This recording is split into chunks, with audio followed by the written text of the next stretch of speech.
অসমীয়া ভাষা সঁচাকৈয়ে নোকোৱা কি ভাষা কয়তো আমি টিভিত শুনিয়ে আছোঁ গতিকে যদি ঘৰত তুমি বঙালী ভাষাত কথা পাতা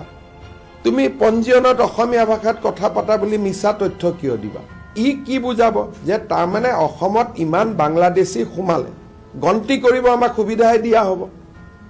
তেতিয়া এনআৰচিৰ প্ৰয়োজনে নহ'ব বাংলাদেশী আমি গন্তিয়ে কৰিব পাৰিম গতিকে মোক যদি সুবিধা কৰি দিয়ক মই ধন্যবাদ জনাইছোঁ এবিএমচিক যে বাংলাদেশী কাউন্ট কৰাৰ নতুন রাস্তা এটা দিব খুঁজিছে ভালে হ'ব তীব্র ঘৃণা এবং বিদ্বেষমূলক রাজনীতি শুরু হয়েছে তা আবার প্রতিফলিত হলো আসামের মুখ্যমন্ত্রী হেমন্ত বিশ্ব শর্মার কথায় হেমন্ত বলছেন যে সেন্সাসের সময় যদি কেউ মাতৃভাষা মাদার টাং বাংলা বলেন তাহলে আমাদের বিদেশি চিহ্নিত করতে সুবিধা হবে এ মানে কি বাংলায় যারা কথা বলবে তারা বিদেশি কে বলছেন বিজেপি বলছে আসামের মুখ্যমন্ত্রী হিমন্ত বিশ্ব শর্মা বলছেন যে যদি কেউ বলেন মাতৃভাষা বাংলা তাহলে বিদেশি চিহ্নিত করতে সুবিধা হবে আমরা যারা পশ্চিমবঙ্গে থাকি ভারতবর্ষে থাকি ভারতের বিভিন্ন রাজ্যে থাকি বাংলায় কথা বলি আমরা সবাই বিদেশি বাঙালিরা পশ্চিমবঙ্গে থাকতে পারেন অন্য যে কোনো রাজ্যে থাকতে পারেন ভারতবর্ষের নাগরিক পশ্চিমবঙ্গের নাগরিক যদি উনি বাংলাদেশকে ইঙ্গিত করে অনুপ্রবেশকারীদের সম্পর্কে বলে থাকেন তাহলে তো প্রথম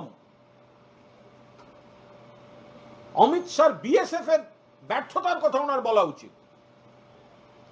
বাংলাদেশ থেকে যদি কোনো বাংলাভাষী অবৈধ অনুপ্রবেশকারী ঢুকে থাকে পশ্চিমবঙ্গে বা ত্রিপুরায় বা কোথাও তার ব্যর্থতা তো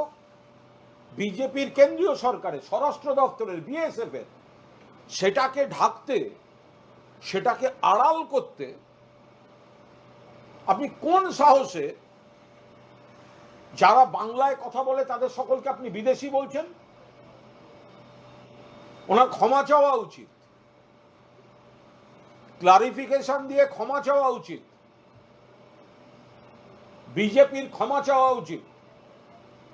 আর আপনারা দয়া করে বিবেচনা করুন এই বিজেপি হচ্ছে একটা বাংলা বিদ্বেষী দল এরা বাংলা ভাষী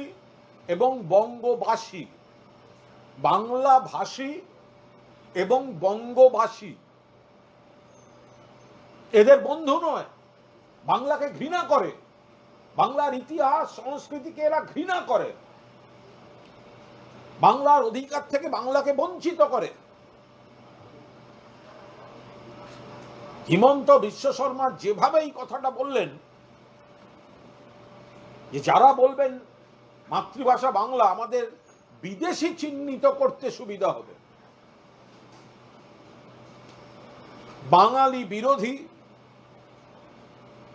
বাংলা ভাষী বিরোধী ভারতীয় জনতা পার্টি এদের ক্ষমা চাওয়া উচিত আসামের মুখ্যমন্ত্রীর দুঃখ প্রকাশ করা উচিত বাঙালিরা ভারতবাসী পশ্চিমবঙ্গবাসী অন্য যে কোনো রাজ্যে থাকতে পারেন আর বাংলাদেশের সঙ্গে যদি গোলাতে চান তাহলে সীমান্তটা আপনারা পাহারা দেন আপনাদের অমিত শাহের বিএসএফ এর পাহারা দেওয়ার কথা কখনো শোনা যায় সীমান্ত পার হয়ে অনুপ্রবেশকারী ঢুকছেন কখনো শোনা যায় আগরতলা স্টেশন থেকে ধরা পড়েছেন ত্রিপুরায় ঢুকে পড়া বাংলাদেশ থেকে অনুপ্রবেশকারী যারা ট্রেনে উঠে দিল্লি বা কলকাতায় আসার চেষ্টা করছেন আমাদের ভিডিও ভালো লাগলে লাইক ও শেয়ার করুন কমেন্ট সেকশনে গিয়ে জানান আপনাদের মতামত আরো ভিডিও পেতে চ্যানেলকে সাবস্ক্রাইব করুন প্রতি মুহূর্তে খবরের আপডেট পেতে প্রেস করুন বেল আইকন